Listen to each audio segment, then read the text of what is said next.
오늘은 거룩하고 복된 주님의 날입니다. 다 같이 자리에서 일어나셔서 살아계신 하나님께 예배하겠습니다.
인자가 온 것은 섬김을 받으려 함이 아니라 도리어 섬기려 하고 자기 목숨을 많은 사람의 대속물로 주려 함이니라. 아멘.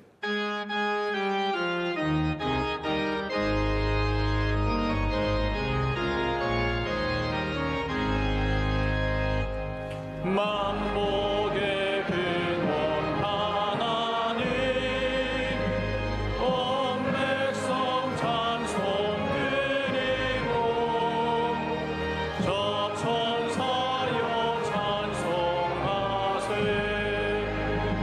찬송 성부 성자 성령.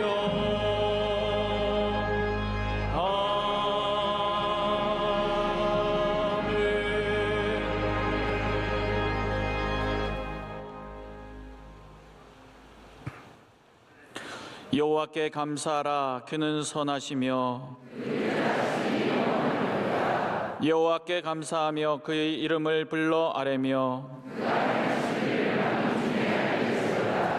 이에 그들이 근심 중에 여호와께 부르짖음에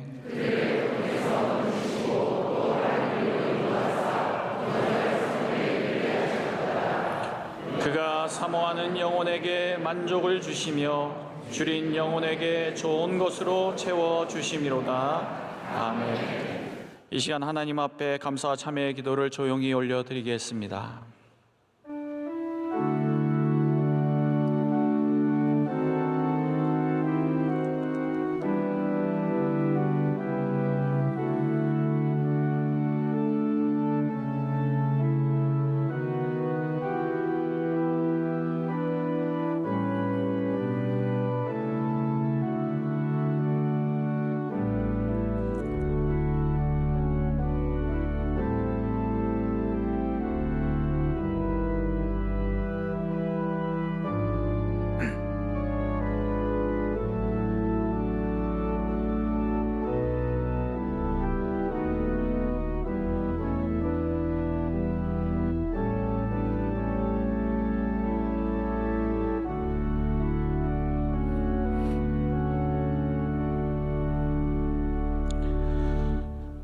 전능하사 천지를 만드신 하나님 아버지를 내가 믿사오며 그 외아들 우리 주 예수 그리스도를 믿사오니 이는 성령으로 잉태하사 동정녀 마리아에게 나시고 본디오 빌라도에게 고난을 받으사 십자가에 못 박혀 죽으시고 장사한 지 사흘 만에 죽은 자 가운데서 다시 살아나시며 하늘에 오르사 전능하신 하나님 우편에 앉아 계시다가 저리로서 산자와 죽은 자를 심판하러 오시리라.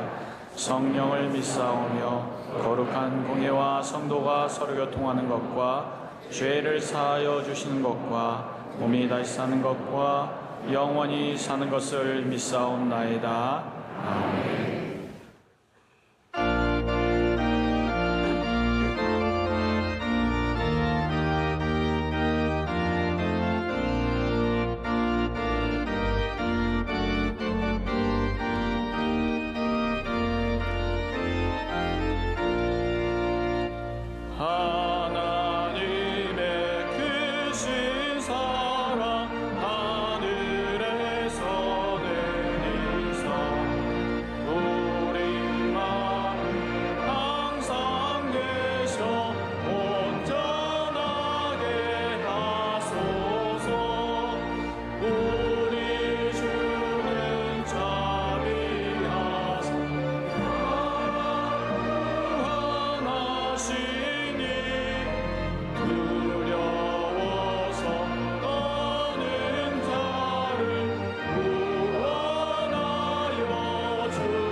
예배를 위하여 엄성욱 장로님께서 기도 인도하시겠습니다.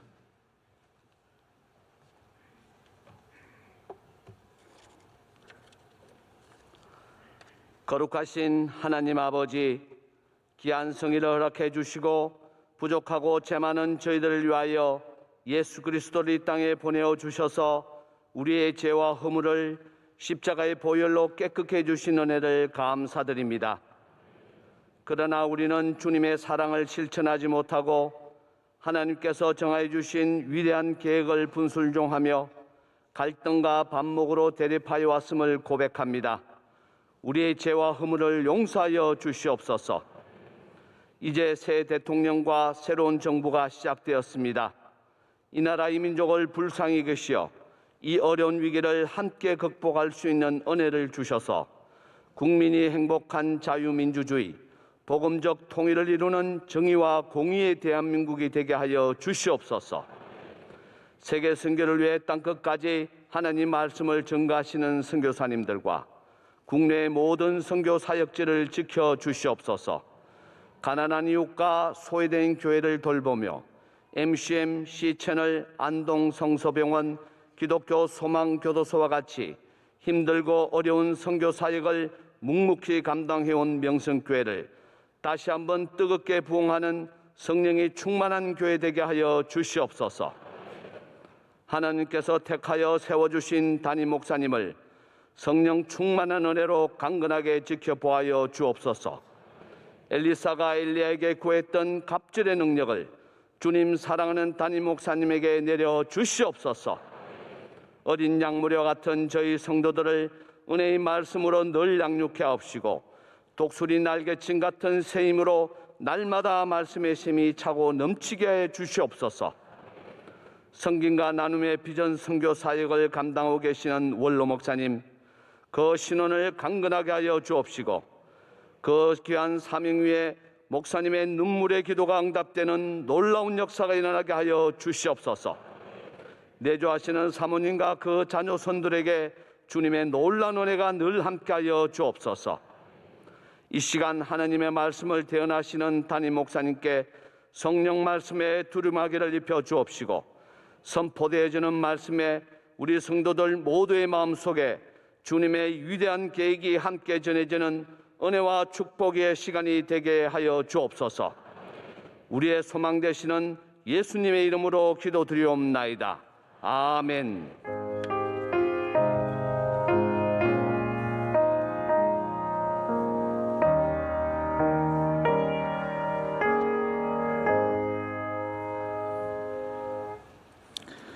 오늘 우리에게 주시는 하나님의 말씀은 구약성경 열왕기상 21장 1절에서 7절까지 말씀입니다. 구약성경 열왕기상 21장 1절에서 7절까지 말씀을 박재석 강현영 집사님께서 봉독해 주시겠습니다. 그 후에 이 일이 있으니라. 이스라엘 사람 나봇에게 이스라엘의 포도원이 있어 사마리아의 왕 아합의 왕궁에서 가깝더니 아합이 나봇에게 말하여 이르되 내 포도원이 내 왕궁 곁에 가까이 있으니 내게 주어 채소밭을 삼게 하라. 내가 그 대신에 그보다 더 아름다운 포도원을 내게 줄 것이요 만일 내가 좋게 여기면 그 값을 돈으로 내게 주리라.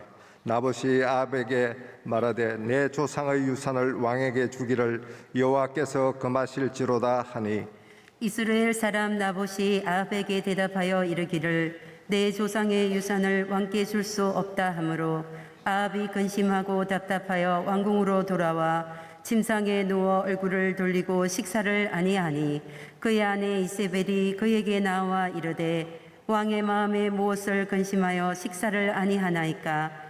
왕이 그에게 이르되 내가 이스라엘 사람 나봇에게 말하여 이르기를 내 포도원을 내게 주되 돈으로 바꾸거나 만일 네가 좋아하면 내가 그 대신에 포도원을 내게 주리라 한즉 그가 대답하기를 내가 내 포도원을 내게 주지 아니하겠노라 하기 때문이로다. 그의 아내 이세벨이 그에게 이르되 왕이 지금 이스라엘 나라를 다스리시나이까. 일어나 식사를 하시고 마음을 즐겁게 하소서. 내가 이스라엘 사람 나봇의 포도원을 왕께 드리리이다 하고. 아멘. 아멘. 담임 목사님께서 교회 소식을 전해 주시겠습니다. 네, 오늘 참 맑고 좋은 복된 주님의 날입니다. 다른 곳을 가지 않고 또 여러분께서 예배의 자리로 나와주셔서 진심으로 감사를 드리고 하나님께서 우리 예배를 기뻐 받아주신 줄로 믿습니다.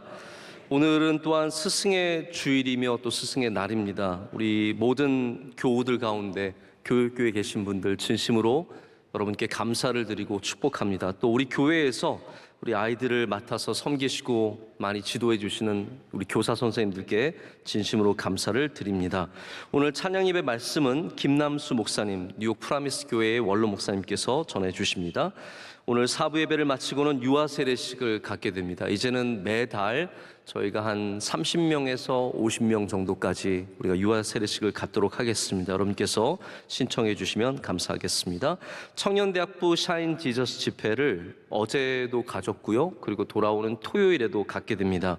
여러분들의 자녀 혹은 해당되시는 우리 청년들은 꼭 나오셔서 함께 은혜에 참여해 주시면 감사하겠습니다. 오늘 예배, 저녁 예배 마치고는 우리 청년대학부 기도회에 우리 부모님들을 초청하고 있습니다. 우리 함께 기도하실 분들은 가셔서 기도에 참여해 주시면 감사하겠습니다. 우리 젊은 가정 제이하우스에서 부부학교를 개강합니다. 기억해 주시고요. 제주 수양간 로뎀나무 하우스에서 근무할 여직원을 모집하고 있습니다. 혹시 여러분 제주도 사는 로망을 갖고 계신 분들은 이번에 도전해 보셔도 좋을 것 같습니다. 이제 정성껏 준비한 찬양, 기도 열심히 하는 찬양대가 하나님께 올려드리겠습니다.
이제 말씀으로 은혜 받는 시간입니다. 담임 목사님께서 나는 어떤 것에 대해서도 불평하지 않겠습니다라는 제의 말씀 주실 때 큰 은혜의 시간 될 줄로 믿습니다.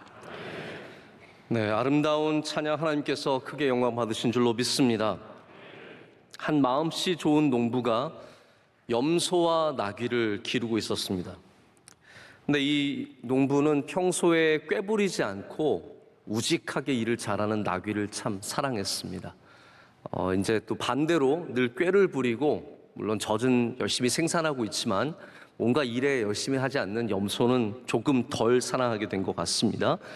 이걸 느낀 염소가 나귀를 시기하기 시작을 했습니다. 그러다가 나귀에게 나귀를 좀 어렵게 하기 위해서 작전을 짜고 이제 꾀를 부려서 말을 하게 되었습니다. 뭐라고 얘기했냐면요, 얘 나귀야, 너는 그렇게 온종일 일만 하는데 주인이 너를 때리고 꾸짖고 그렇게 너무하다고 생각하지 않니? 자, 너는 지금 힘들게 일하고 있는데 주인이 너한테 해주는 게 뭐니? 라고 말하면서 이제 너가 만약에 개천을 건너가게 되면 거기서 그냥 팍 쓰러져라. 그러면 주인이 너한테 잘해줄 거야. 너한테 짐을 실지 않을 거야. 라고 얘기를 했습니다. 그래서 만약에 쓰러지면 그 다음부터 나귀가 쓸모없다고 생각해서 주인이 버릴 거라고 생각을 한 거죠. 순진한 나귀는 이 염소의 꾀에 넘어가서 이렇게 개천을 건너다 갑자기 그 생각이 난 거예요. 그래서 팍 쓰러졌습니다. 짐과 함께 나귀가 쓰러지자 주인이 어쩔 줄 모릅니다. 큰일 난 거죠. 막 짐을 챙기면서 나귀를 보니까 나귀가 너무 안 돼 보인 거예요. 그래서 수의사를 불렀습니다. 우리 나귀가 이렇게 길을 건너다가 쓰러졌습니다. 어떻게 할까요? 그랬더니 수의사가 와서 진찰을 한참 하더니 이 나귀가 기력이 많이 빠진 것 같은데 보양을 해야 될 것 같습니다. 보양하는데 염소의 간이 최고입니다. 라고 해서 주인이 그렇습니까? 하고 집에 가서 염소를 잡아서 그 간을 빼어다가 나귀에게 주었다는 얘기가 있습니다. 여러분, 만약에 염소가 나귀가 받는 사랑을 질투하지 않고 질시하지 않고 축복했다면 어떻게 되었을까요? 염소가 자기가 받고 있는 것을 감사한 마음으로 받았다면 어떻게 되었을까요? 우리 성경의 이야기들, 많은 이야기들이 있지만 오늘 이야기는 자기 것에 만족하지 못하고 감사하지 못한 이 하나님의 종이 어떻게 되어가는지를 보여주는 굉장히 의미가 있는 얘기입니다. 우리가 보통 지도자들 하면은 대명사처럼 불리는 지도자들이 있습니다. 링컨은 우리가 좋은 대통령, 좋은 지도자의 대명사로 쓰고요. 히틀러는 바로 그 반대점에 있는 사람이라고 생각을 합니다. 이스라엘 왕들 가운데도 바로 그러한 대비되는 사람들이 있습니다. 우리가 가장 위대한 왕으로 꼽는 다윗이 있다면 모든 왕들 중에서 가장 하나님께 잘못하고 죄를 많이 지은 왕으로 꼽자면 아합을 꼽게 됩니다. 오늘 말씀은 바로 이 아합의 이야기입니다.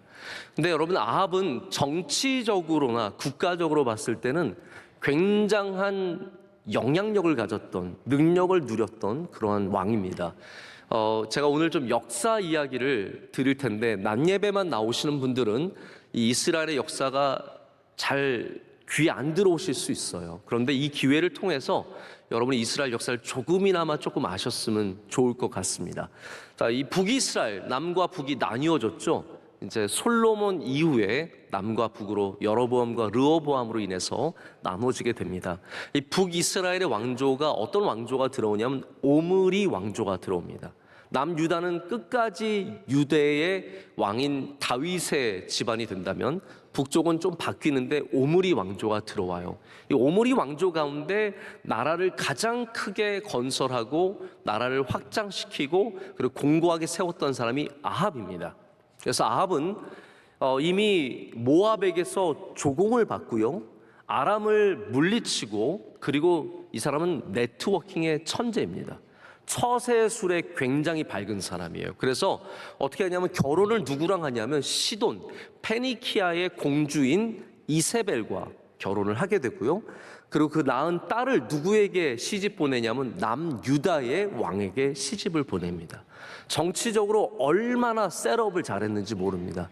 이러면 다 잘 될 것 같았죠. 그런데 이렇게 국가가 번성해 가는 가운데도 아합은 하나님께 버림을 받고 하나님께 저주를 받는 왕이 됩니다. 왜 이렇게 되어버렸을까요? 많은 이유가 있겠지만 오늘 우리 본문 말씀에서 여러 가지 이유를 몇 가지 찾아볼 수 있게 됩니다. 첫 번째 이유는 여기 권력으로 이루어진 이 가정의 모습에서 찾아볼 수 있습니다. 우리가 동화를 읽으면 왕자와 공주가 만나면 행복하게 잘 사는 이야기잖아요. 왕자와 공주가 만났어요. 서로 사랑했대요. 행복하게 잘 살았대요. 이게 동화지 않습니까? 그러나 현실에서 왕자와 공주가 만났는데 이들은 하나님 보시기에 가장 위험한, 가장 악독한 커플이 되어버립니다. 그래서 아합은, 여러분 사실 이 북이스라엘도 여전히 하나님께서 다스리시는 나라거든요. 그래서 신본주의 국가예요. 지금과 다릅니다. 우리 지금 이 세상은 인본주의 국가죠. 우리는 민주주의로 정치를 합니다. 그러나 지금 이 때는 오직 여호와의 말씀대로 정치해야 되는 때입니다.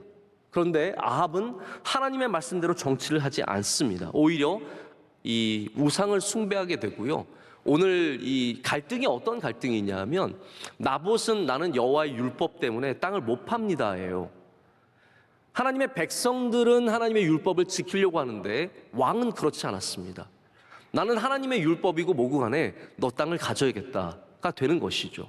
그리고 이세벨은 거기다 보태가지고 아예 바알의 방식으로 이 나봇을 죽임으로 말미암아 그 땅을 빼앗아 오는 굉장히 안타까운 사건이 이루어지는데 그 중심에는 이 가정이 하나님의 은혜 속에 서 있지 않고 세상의 권력으로만 서 있었다라는 것입니다. 아합이 하나님의 말씀을 경외하지 않았습니다. 1, 2계명, 바로 우상과 관계된 계명을 다 어겼죠. 그리고 9계명과 10계명이 있는데 9계명은 뭐냐면 내 이웃에 대해서 거짓 증언하지 말라. 여러분, 이웃에 대해서 거짓말로, 나쁜 말로 만들어내고 음모를 가져서 어렵게 하는 것은 하나님의 계명을 어기는 일입니다.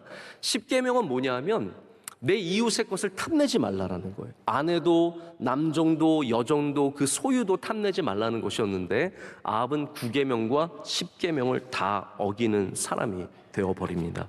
우리는 이런 문제점에서 바로 이 가정이 하나님 앞에 바로 서 있지 않다라는 것을 느끼게 되죠. 두 번째 문제는 지도자가 성숙하지 못해서 생기는 문제였습니다. 우리가 하나님 안에서 성숙하게 되면 분별하고 구별할 줄 아는 지혜를 갖게 됩니다. 이게 참 중요한 지혜인 것 같습니다. 그런데 아합은 성숙하지 못해요. 그래서 분별하지 못하고 내가 어디에 어떻게 반응해야 하는지 그 판단력이 굉장히 떨어져 버리게 됩니다. 자, 다시 한번 역사 이야기 잠깐만 할게요. 오늘 말씀의 시작은 어떻게 되냐면 그 후에라는 단어로 시작합니다. 그러면 무슨 말일까요? 그 전에 무슨 일이 있었겠죠. 그러니까 그 후에가 되겠죠. 그 전에 어떤 일이 있었냐면요, 아람, 제가 아까 말씀드렸죠. 아람이라는 국가는 이스라엘 북쪽에 있는, 그래서 다메섹을 중심으로 되어 있는 국가입니다. 지금 아마 시리아 지역 정도라고 생각을 하면 될 것 같습니다. 근데 이 아람에서 벤하닷이라고 하는 이 왕이 군사를, 어마어마한 대군을 이끌고 사마리아를 치러 옵니다. 근데 하나님께서 뭐라고 약속하셨냐면 내가 너희로 승리하게 하리라. 그래서 그 말씀대로 하나님께서 사마리아가 망하지 않고 북이스라엘이 아람을 물리치게 하세요. 근데 제가 아까 말씀드렸죠. 아합은 네트워킹의 천재예요. 뭐라고 생각했냐면 이 아람 왕 베나닷을 죽이지 않고 살려주고 화친을 맺고 조약을 맺고 다메섹과 교제를 하면 나에게 너무 유리한 것 같은 거예요. 그래서 하나님의 명령대로 베나닷을 없애지 않고 베나닷과 오히려 화친을 맺습니다. 그때 하나님께서 하나님의 한 선지자를 보내주셔서 굉장히 큰 책망을 하시게 됩니다. 아합이 그때 책망을 들은 다음에 20장에 그 후에 바로 전의 말씀을 보게 되면 이렇게 되어 있어요. 43절에 이스라엘 왕이 근심하고 답답하여 그의 왕궁으로 돌아가려고 사마리아에 이르니라 라고 되어 있습니다. 여기 중요한 단어가 뭘까요? 근심하고 답답하여예요. 자, 이렇게 하나님께서 책망하실 때 아합은 근심하고 답답했습니다. 근데 그는 그냥 궁으로 돌아가고 그게 끝이에요. 자, 그런데 이 근심하고 답답하다는 단어가 나봇의 사건에 또 등장하게 됩니다. 똑같이 등장하게 돼요. 4절 말씀을 보면 나봇이 이제 아합에게 나 이거 못합니다. 하나님께서 팔지 말라고 했거든요. 라고 했을 때 아합이 뭐라고 되어 있냐면 근심하고 답답하였다라고 되어 있어요. 그리고 나서가 중요합니다. 이제 왕궁으로 똑같이 돌아갔는데 그 다음에는 침상에 누워 얼굴을 돌리고 식사를 아니했다라고 되어 있습니다. 자, 여러분, 성숙한 사람이라면 하나님께서 책망하셨을 때 근심하고 답답한 마음이 들면 그 다음에 하나님의 말씀에 회개하고 금식해야겠죠. 그런데 지금 아합은 하나님의 말씀에는 똑같이 근심하고 답답하지만 아무런 반응을 하지 않습니다. 그러나 자기가 나봇의 포도원을 사지 못할 때는 근심하고 답답해서 들어 누워서 금식을 하면서 지금 너무나 답답해하고 있는 모습을 발견하게 됩니다. 여러분, 한 나라의 왕이 이렇게 들어 누워서 내가 얻진 못한 포도원 때문에 답답하면 이것이 성숙한 왕의 모습이겠습니까? 우리가 무엇에 근심하며 무엇에 답답하는지가 사실은 신앙의 모습과 굉장히 깊은 관련이 있습니다. 신앙인들이 근심하고 답답해하는 것들, 우리는 거룩한 답답함이 있어야 합니다. 그리고 하나님께서 우리를 책망하실 때 거기에 대해서 회개하고 반응을 가져야죠. 그런데 성숙하지 못한 사람은 하나님의 책망에는 반응하지 않고 내가 이루지 못한 것들에 대해서는 꼭 붙잡고 놓지 않는 모습을 갖게 됩니다. 굉장히 다른 반응을 보여주는 것을 보게 됩니다. 자, 우리 어린아이들을 보면 자기가 갖지 못하는 게 있으면 들어 눕는 아이들이 있습니다. 아마 여러분의 아이들도 그런 아이들이 있으실 거예요. 장난감 안 사준다고 장난감 가게에서 들어 눕는 거죠. 막 사방에 팔다리를 흔들면서 아빠 미워, 엄마 죽었으면 좋겠어, 막 그러면서 막. 그러면 이제 엄마 아빠가 막 당황해서 가서 일어나 사줄게 뭐 유튜브 안 보여준다 막 그러면 보여줄게 자 틀었어 자 이제 봐. 그렇게 해서 위기를 모면합니다. 자, 근데 정상적인 아이들은 이게 나이가 들면 어때요? 없어져요. 그래서 5살 때 그러던 아이가 7살이 되면 잘 안 그러게 됩니다. 정상적인 아이들은. 이게 정상적이지 않고 계속 그러면 어떻게 해야 됩니까? 기도해야 됩니까? 아니, 오은영 박사를 부르세요. 빨리 부르셔서 물어보세요. 어떻게 해야 할까요? 5학년이 되면 그런 일이 생기면 안 됩니다. 5학년짜리 아이가 장난감 가게에 누워가지고 내놔 그러면 그건 갖다 어떻게 해야 될까요? 기도 많이 해야겠죠. 자, 중학생이 그러면 진짜 그건 큰 기도 제목이에요. 고등학생이 그러면 심각한 문제가 있습니다. 대학생이 그러면 연을 끊어야 합니다. 자, 그런데 한 나라의 왕이 그러면 어떻게 해야 됩니까? 다 큰 어른이 한 나라의 왕이 내가 얻지 못하는 것 때문에 들어 누워서 이렇게 땡깡을 부리고 있으면 이것이 하나님 앞에 얼마나 아픈 모습이겠습니까? 여러분, 우리가 어린 신앙일 때는 하나님께 좀 땡깡 부려도 괜찮습니다. 그러나 성숙해질수록 하나님이 주신 것을 감사함으로 받고 하나님께서 허락하시지 않는 것들은 거기에 대해서 믿음으로 받아들이는 모습이 있어야 되죠.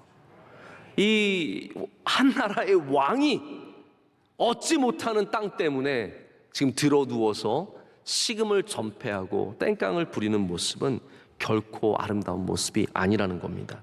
자, 3번째 문제는 이 문제를 어떠한 방식으로 풀어가느냐에 있는데 성경은 여러분 일관적으로 우리에게 가르쳐 주는 것이 있습니다. 모든 문제는 선한 방법으로 풀어야 합니다.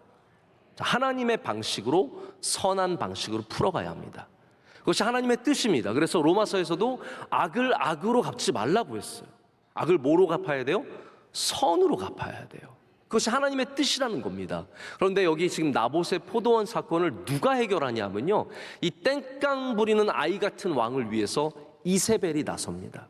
자, 이세벨의 문제는 뭐냐면 하나님의 율법을 지키는 사람들, 지금 나봇은 하나님 율법 지키겠다고 땅을 안 팔겠다고 한 거고요, 최소한 아합도 하나님의 율법을 알기 때문에 그 어쩔 수 없는 상황에서 답답해하고 있는 거예요. 근데 이세벨은 초법적입니다.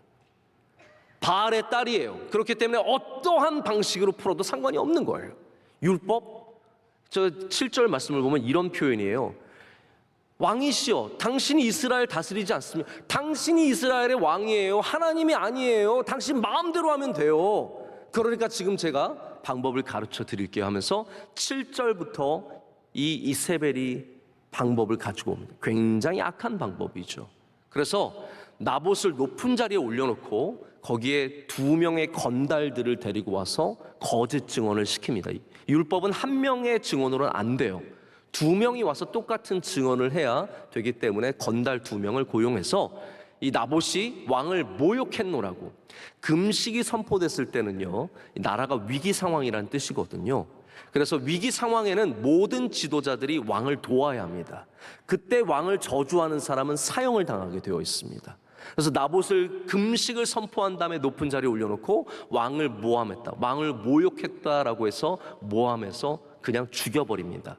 왕하, 열왕기하 9장에 가면 이 나봇만 죽인 게 아니라 나봇의 아들들까지 죽였다라는 기록이 나와 있습니다.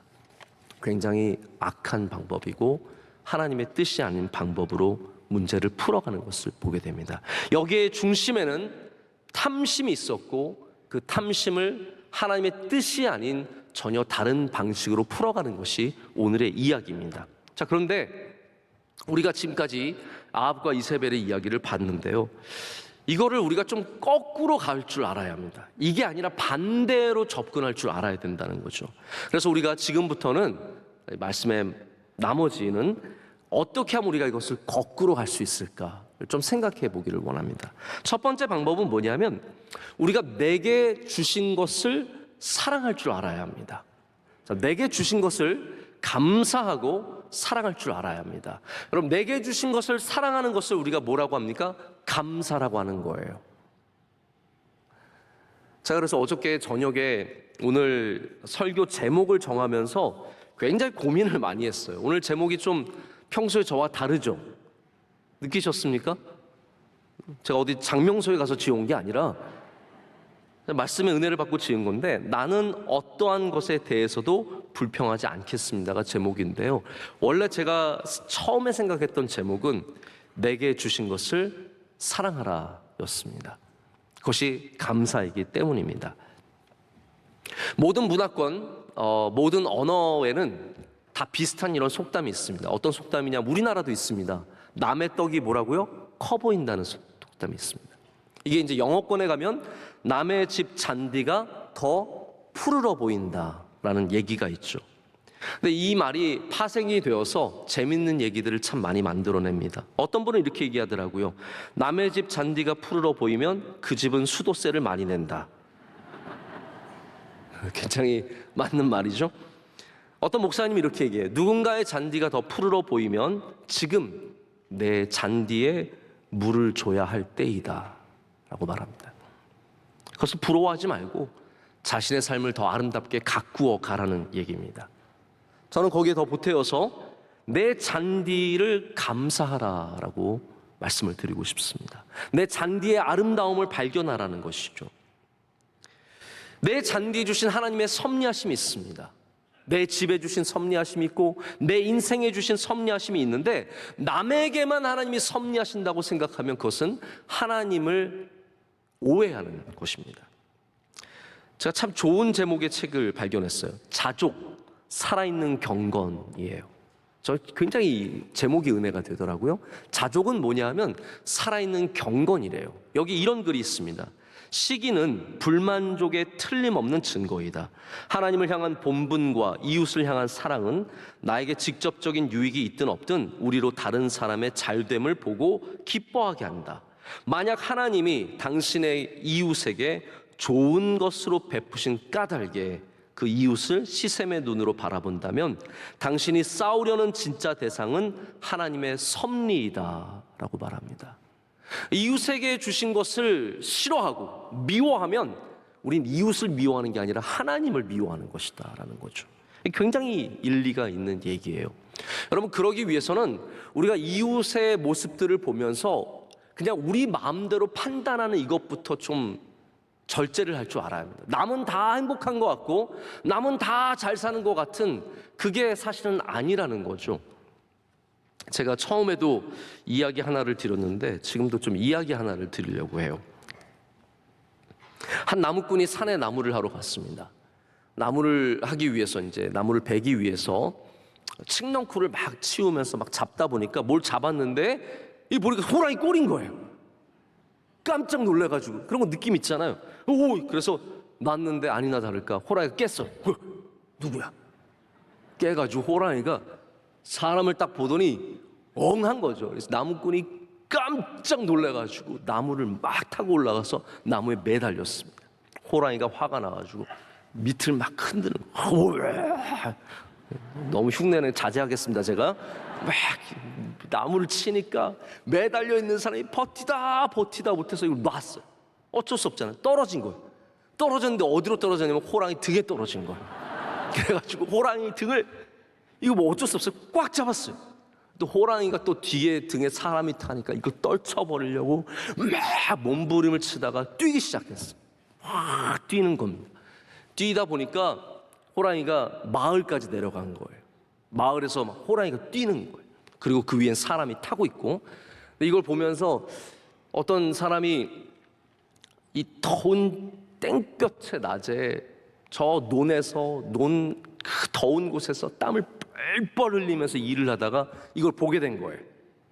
그 사람이 보면서 무슨 생각을 했냐면, 야, 저놈의 자식은 얼마나 운이 좋으면 저 대낮에 호랑이 등을 타고 놀러 다니고 있을까.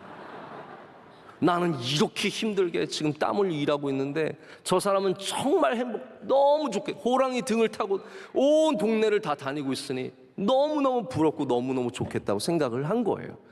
여러분, 이게 우리의 모습이라는 겁니다.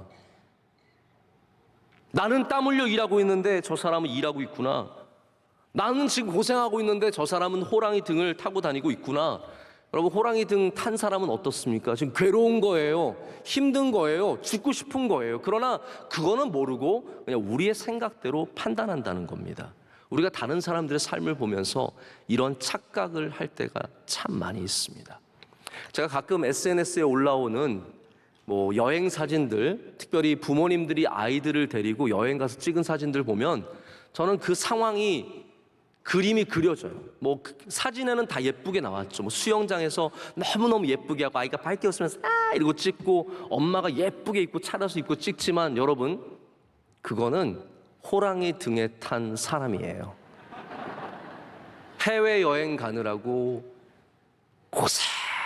고생해서 공항에 가서 절차를 다 밟고 겨우겨우 내려서 호텔에 가서 또 짐 푸느라 고생하고 아이는 짜증 부리고 힘들고 죽겠는데 그래도 예쁘게 차려입고 그리고 수영장 가서 한번 찍은 거예요. 사실은 생고생하고 있는 거예요. 완전 고생하고 있는 거예요. 맛있는 거 먹느라고 레스토랑 찾느라고 고생해서 식당 찾아가지고 겨우 가서 줄 1시간 기다렸다가 겨우 앉아가지고 음식 가지고 한번 찍은 거예요. 호랑이 등에 탄 거예요. 근데 우리는 그거를 보면서 야, 저 사람은 얼마나 좋은 남편을 만나서 저 사람은 얼마나 좋은 회사에 다녀서 저렇게 좋은 곳에 가서 찍었을까. 이게 부러운 거죠. 여러분, 사실은 그런 게 아니죠. 저는 그래서 그런 사진 볼 때마다 그냥 사무실에서 편하게 앉은 제가 제일 행복하다고 생각을 해요. 내가 지금 제일 행복하다. 우리 그런 말 있죠. 부러우면 지는 거다. 그런 말이 있는데 말을 좀 바꾸겠습니다. 부러우면 착각하는 거다. 호랑이 등에 탄 사람인 것이죠. 여러분, 그러기 위해서는 단순히 저 사람이 불행한데 행복해 보이는 거야 라고만 생각하는 것이 아니라 내게 주신 것을 감사하는 것부터 배울 줄 알아야 합니다. 이게 성도의 바른 자세라는 것이죠. 근데 우리가 보통 만족을 어떻게 접근하냐면요, 만족이 느낌인 줄 알아요. 내가 많이 먹었으니까 나는 만족해. 내가 좋은 것을 가졌으니까 내가 만족해. 내가 이만큼 누렸으니까 만족해. 근데 여러분, 느낌으로 만족을 가지려면 굉장히 힘듭니다. 느낌만으로 만족을 누리는 것은 굉장히 어려운 일입니다. 감사와 만족은 느낌이 아니라 영적인 결심이며 선포이며 다짐이 되어야 합니다. 만족과 감사는 하나님의 사랑에 대한 확신이 있을 때 우리 안에 있을 수 있습니다. 하나님께서 나를 정말로 사랑하신다는 것을 깨달으면 남의 것을 그렇게 부러워하지 않습니다. 하나님이 나를 사랑하시니까요. 그렇다면 나를 사랑하시는 하나님께서 나에게 주신 것은 복되고 귀하다라는 것이죠. 우리에게 주신 가정, 저도 가정이 있고 제가 섬기는 교회가 있는데 저는 저희 교회를 참 감사하게 생각합니다. 우리 교회 같은 곳이 없다. 우리 교회가 교인들 같은 분들이 없다. 실제로도 그렇고요. 근데 만약 목회자가 목회를 하면서 야, 우리는 왜 저런 교회 같지 않을까? 우리도 저런 교회처럼 되고 싶다. 끊임없이 남의 교회만 부러워하고 하나님이 그 교회만 축복하신다고 생각하면 여러분, 그 목회가 얼마나 불행하겠습니까? 나의 가정을 보면서 야, 저 집은 좋은 아내가 있어서 좋겠다. 아이들이 저렇게 공부 잘해서 좋겠다. 그런 마음만 갖고 있다면 그 가정은 얼마나 불행하겠습니까? 내게 주신 것, 나를 사랑하시기 때문에 내게 주신 것을 감사함으로 받아야 합니다. 저는 심지어 제가 이게 좀 죄송한 얘기인데 저는 제 얼굴도 만족해요. 여러분, 저라고 현빈같이 생기고 싶은 마음이 없겠습니까? 저도 공유같이 생기고 싶은 마음이 있어요. 저도 나도 그렇게 좀 잘생겨, 키도 크고 멋지고 그런 마음 다 있습니다. 우리 교회에서 한 1년 정도 전에 조인성 동생이 결혼을 했어요. 우리 교회 바로 아래에서 결혼을 하고 제가 주례를 했어요. 참 믿음 있는 참 좋은 친구예요. 조인성이 당연히 왔죠. 배우가 와서 저한테 인사하는 데서 싫었어요. 저는 그렇게 잘생기고 멋진 사람 만나는 거 굉장히 불편합니다. 키가요 너무 큰 거예요. 키 크고 못생기면 다행이잖아요. 키가 큰데 잘생기기까지 했어요. 너무 멋있어요. 우리 권사님 아들인데 권사님 얼마나 좋으실까, 집사님이라. 저는 별로예요. 저라고 왜 그렇게 생기고 싶은 마음이 없겠습니까? 그러나 제가 제 얼굴을 보면 저는 아침에도 씻고 나서 괜찮은데? 이러면서 나왔거든요. 이 정도면 나쁘지 않아. 그런 생각까지 나왔는데 왜 그렇겠습니까? 하나님이 제게 주신 몸이기 때문입니다. 내게 주신 것이기 때문에. 그래서 우리가 이거를 자뻑이라 그러잖아요. 저는 자뻑 아니에요. 자기한테 뿅 가는 걸 자뻑이라 그러는데 저는 절대로 저는 객관적으로 제 얼굴이 어떻게 생겼는지 알아요. 이건 자뻑이 아니라 자족이라고 하는 겁니다. 내게 주신 것을 감사함으로 받아들이는 것. 만족하는 사람들은 믿음의 기술이 있는 사람들입니다. 어떤 기술입니까? 기준이 있는 기술이에요. 나는 이 정도면 만족하겠습니다. 우리 원로 목사님께서 아주 오래전에 저희한테 그런 얘기를 해주셨어요. 설교를 70%, 교인의 70%만 제대로 듣고 있으면 성공한 설교다. 저는 이게 굉장히 저에게 중요한 기준이 되었어요. 제가 보면 우리 교회 오늘도 지금 73%가 설교를 잘 듣고 있어요. 이건 대단하게 성공한 설교인 거죠. 이 기준이 그냥 내 기분, 제가 아까 말씀드렸죠. 기분이 기준이 되면 굉장히 위험해지는 겁니다. 나 오늘 잘한 것 같아? 나 오늘 못한 것 같아? 아닙니다. 우리의 기준은 하나님께 있어야 하고 우리의 기준은 분명해지면 거기만 넘어서면 만족하고 감사할 수 있게 되는 거거든요. 만족감으로 설교 준비를 마치는 것은 정말로 어려운 일입니다. 제가 설교를 준비해 보니까 만족감으로 마칠 수는 없고요. 모든 것을 마치고 기도함으로 마쳐야 한다는 것을 참 많이 깨닫게 됩니다. 제 모든 것을 쏟아부은 다음에 기도로 마칠 때라는 거죠. 여러분들에게 있는 만족의 기준이 무엇입니까? 다윗은 이렇게 노래했습니다. 여호와는 나의 목자시니 내게 부족함이 없으리로다. 그게 무엇일까요? 다윗에게 있는 기준이 있다라는 거예요. 다윗은 하나님께서 나의 목자가 되시기 때문에 그것만으로도 나는 만족하겠습니다라는 말이에요. 내가 왕궁을 크게 가져서 나봇의 포도원뿐만 아니라 좋은 땅 다 가져서 내가 만족하는 것이 아니라 여호와가 나의 목자시면 나는 만족합니다라는 겁니다. 지금 이 아합의 땅은요, 사마리아 궁에 있지 않습니까? 이 지역은 옥토이고요, 아름다운 곳입니다. 제가 사마리아에 몇 년 전에 갔다 온 적이 있는데 사마리아에 올라가면서 제가 너무 감동을 받았어요. 왜냐하면 정말 예뻐요. 아름다워요. 그곳에 있는 올리브 나무들이 아름드리 나무들이 가득하고 그 산으로 올라가는 길이 아름다우며 사마리아의 왕궁터는요 최고의 자리입니다. 그러니까 지금 아합 왕은 제일 좋은 곳에 있는 거예요. 야곱이 이 사마리아와 세겜이 붙어 있거든요. 야곱이 하나님께서 베델로 가라고 하셨는데 세겜에 머물게 됩니다. 그러면서 거기서 디나가 어려운 일을 당하고 온 가족이 큰 일에 휘말리게 되는데 야곱이 왜 세겜에 머물렀는지 전 이해가 가요. 거기가 좋은 땅이기 때문에. 이스르엘이라고 하는 지명은 하나님께서 뿌리셨다라는 뜻이에요. 뭘 뿌리셨을까요? 비와 이슬을 뿌려주시는 복되고 좋은 땅을 말합니다. 지금 아합은 부족한 게 없어요. 그런데 기준이 없기 때문에 끊임없이 더 채우려고 하는 욕심이 탐심이 있었기 때문에 만족하지 못했고 결국은 하나님 보시기에 악한 일을 행하게 되는 것입니다. 우리 선교사님들 중에서 정말 어려운 곳에서 사역하시는 분들이 많이 계십니다. 제가 일일이 다 소개할 수는 없지만 우리 작년에 순교하신 이준재 선교사님 아직도 저는 자주 기억하고 생각하고 있는데 파키스탄에서 20년 동안 정말 하나님께 헌신하며 수고하신 우리 주님의 귀한 종입니다. 제가 며칠 전에 뉴스를 보니까 파키스탄은 벌써 49도를 넘어섰더라고요. 사람이 서 있을 수 없는 땅, 전기도 잘 들어오지 않는 땅. 거기 지금 사모님께서 다시 홀로 그곳에서 그 교육과 선교의 사역을 아직도 이어가고 계십니다.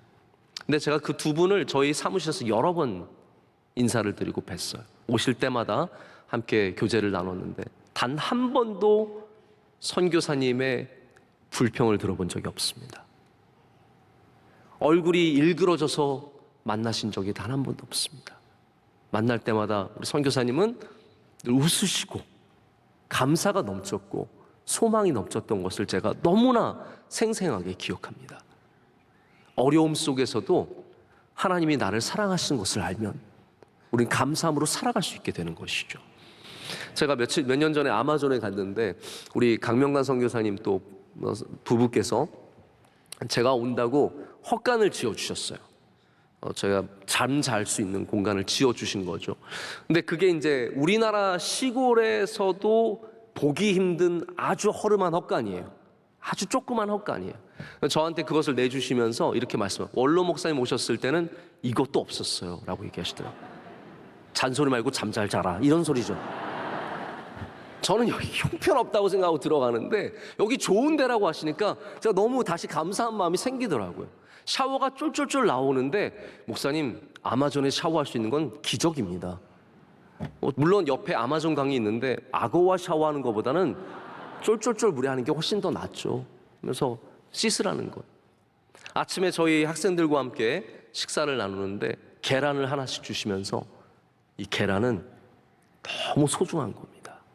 저는 계란 하나만 있으면 너무너무 감사합니다. 그 얘기를 하시는데 그 울림이 아직까지도 저에게 남아 있습니다. 여러분, 사람이 좋은 공간에 산다고 감사하는 것도 아니고 어려운 곳에 산다고 불평하는 것도 아닙니다. 우리의 기준이 잘 정해지면 우리는 그 안에서 언제든지 하나님께 감사한 삶을 살 수 있다라는 거죠. 제가 말씀을 맺겠습니다. 한 선교사님의 딸이 너무 어려운 곳에서 늘 만족하며 살았던 어머니의 비결이 궁금했는데 그 낡은 어머니의 일기장에서 이러한 결심들을, 다짐들을 발견했다고 합니다. 이게 바로 오늘의 제목입니다. 그 어머니 선교사님이 쓰신 1번. 나는 어떤 것에 대해서도 불평하지 않겠습니다. 심지어는 날씨조차도. 2번. 다른 환경이나 다른 장소에 있는 나의 모습을 그리지 않겠습니다. 3번, 나의 몫을 남의 것과 비교하지 않겠습니다. 4번, 이것 혹은 저것이 지금과 달랐더라면이라고 가정하지 않겠습니다. 5번, 내일에 대해 깊이 생각하지 않겠습니다. 내일은 하나님께 속한 것이 우리에게 속한 것이 아니기 때문입니다. 저도 이 다짐들을 다시 한번 보게 됩니다. 저도 그런 생각을 합니다. 불평하지 말아야지. 이게 바뀌면 좋겠다. 이것만 없으면 내가 잘할 텐데, 저 사람만 사라지면 내가 평안할 텐데, 저분 때문에 내가 어려운 거야라는 그 모든 불평들이 주님 안에서 내려놓게 되는 것을 경험하게 됩니다. 여러분에게도 감사가 회복되는 은혜가 있기를 축복합니다.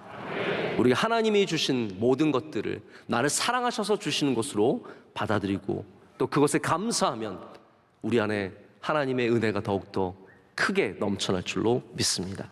기도하시겠습니다. 하나님 감사합니다.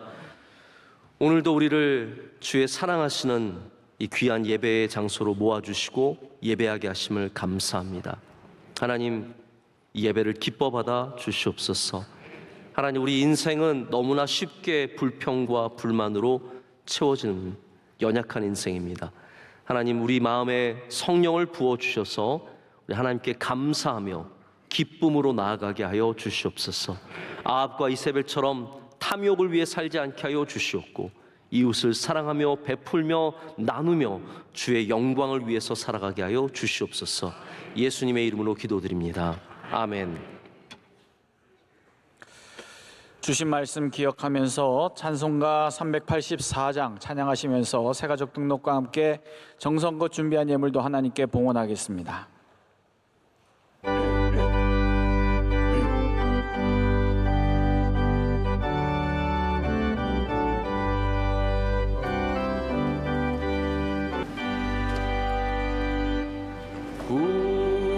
우리에게 양하신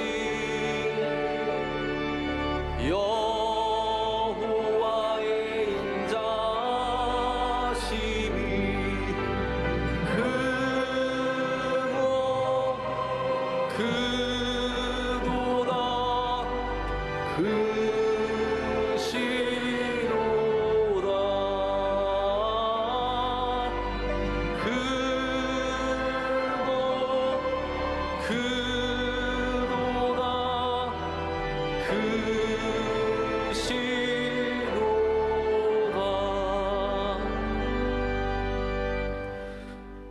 참 좋으시며 우리를 사랑하시는 하나님 아버지, 주님께 모든 감사와 영광을 올려드립니다. 하나님, 오늘 복된 날에 주의 성전으로 우리를 불러주시고 예배하게 하심을 감사드립니다. 하나님, 성도들의 마음과 정성이 있는 모든 예배를 기뻐 받아 주시옵소서. 이곳에 임재하여 주시오며 우리 심령 가운데 주의 은혜를 부어 주시옵소서. 삶의 여러 가지 문제들을 갖고 기도하는 주의 성도들이 있습니다. 하나님, 그 모든 곳에서 우리 기도를 들어주시고 응답하여 주시오며 주의 뜻을 이루어 주시옵소서. 이 시간 주님께 감사의 마음을 담아 예물을 올려드립니다. 모든 예물을 기뻐 받아 주시옵고 하나님, 예물이 쓰이는 곳마다 주의 뜻이 이루어지게 하여 주시옵소서. 하나님, 우리 대한민국에 주의 은혜를 부어 주실 줄로 믿습니다.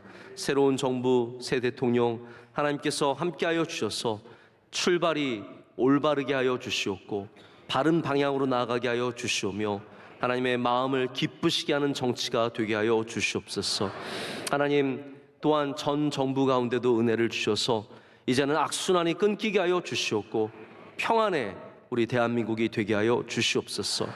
하나님, 우리 세계교회와 한국교회와 명성교회 위에 주의 기름을 부어 주실 줄로 믿습니다. 이 코로나의 긴 어두운 터널을 잘 지나가게 하여 주시옵고 소망으로 나아가게 하여 주시오며 모든 예배에 회복이 있게 하여 주시옵소서. 우리 명성교회가 앞장서서 예배의 회복을 이루게 하여 주시옵소서. 하나님, 오늘 스승의 날입니다. 우리 사랑하는 모든 성도님들, 특별히 가르치는 일들에 열심히 헌신하는 주의 종들이 있습니다. 기억하여 주시옵고 하나님께서 날마다 주의 새로운 은혜를 부어 주시옵소서. 우리 한국의 교육계가 바로 잡히게 하여 주시옵고 하나님, 우리 아이들이 좋은 선생님들 만나게 하여 주시옵고 우리 선생님들도 존경받고 사랑받는 선생님들이 다 되게 하여 주시옵소서. 오늘 예배를 위해 헌신한 주의 종들을 올려드립니다. 기도하신 장로님의 기도를 주님께서 흠양하여 주시오며 건강과 하나님께서 여러 은혜를 그와 그의 가정에 내려주실 줄로 믿습니다. 성경 봉독한 믿음의 가정이 있습니다. 주님 굳게 붙잡아 주시오며 갑절의 은혜를 허락하여 주시옵소서. 찬양대의 찬양을 기뻐 받아 주시오며 우리 모든 예배위원들 한 분 한 분 기억하여 주시옵소서. 사랑하는 원로 목사님 주의 장중에 붙잡아 주시오며 많은 선교의 사역들 넉넉히 감당하시도록 은혜 내려 주시옵소서. 우리 선교사님들을 지켜 주시옵고 우리 명성교회 주신 이웃을 섬기는 사명, 예배의 사명 우리 끝까지 잘 감당할 수 있도록 하나님 우리 교회를 주님께서 복 내려 주시옵소서.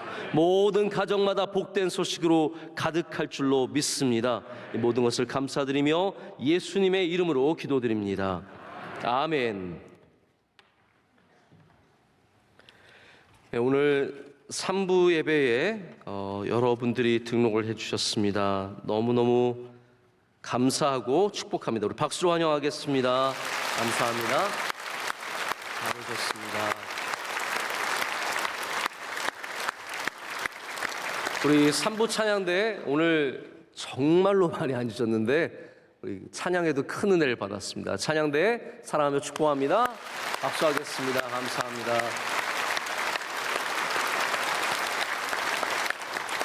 네, 오늘 3부 예배 제가 손님은 아니지만 잠깐 소개를 하겠습니다. 우리 교회 등록해 주셔서 벌써 꽤 시간이 오래 흘렀는데요. 이수희 성도님은 국민의힘 전 강동구 갑 당협위원장으로 섬기셨고요. 지금도 저희 교회에서 열심히 신앙생활 하십니다. 우리 3부 예배 출석하셔서 인사드리는데 한번 박수로 축복해 주시길 바랍니다. 감사합니다. 네, 감사합니다. 네. 박수를 길게 쳐주셔서 감사합니다. 우리 옆에 분들 인사하실까요? 인사하실 때 나는 불평이 없습니다. 나는 만족합니다. 서로 인사하시겠습니다. 나는 불평이 없습니다. 네. 모든 곳에서 우리 하나님께 감사하며 하나님의 은혜를 누리시는 우리 모두가 되기를 원합니다. 우리 이번 주 토요일 날 우리 청년들 샤인 지저스 집회 있습니다. 여러분 기억해 주시고 또 기도해 주시기를 바라고 한 주 동안 우리 주님 안에서 승리하신 여러분 되시기를 축복합니다. 우리 마지막으로 찬양하고요. 오늘 축도는 이동식 목사님께서 해주시면 감사하겠습니다.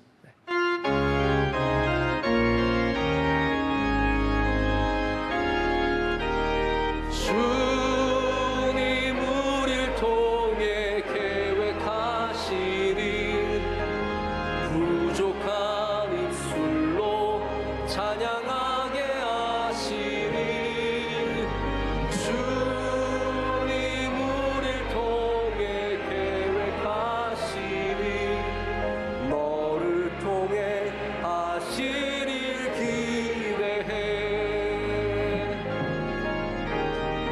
주님 우리를 통해 계획하시니 부족한 입술로 찬양하게 하시니 주님 우리를 통해 계획하시니 우리를 통해 하시리를 기대해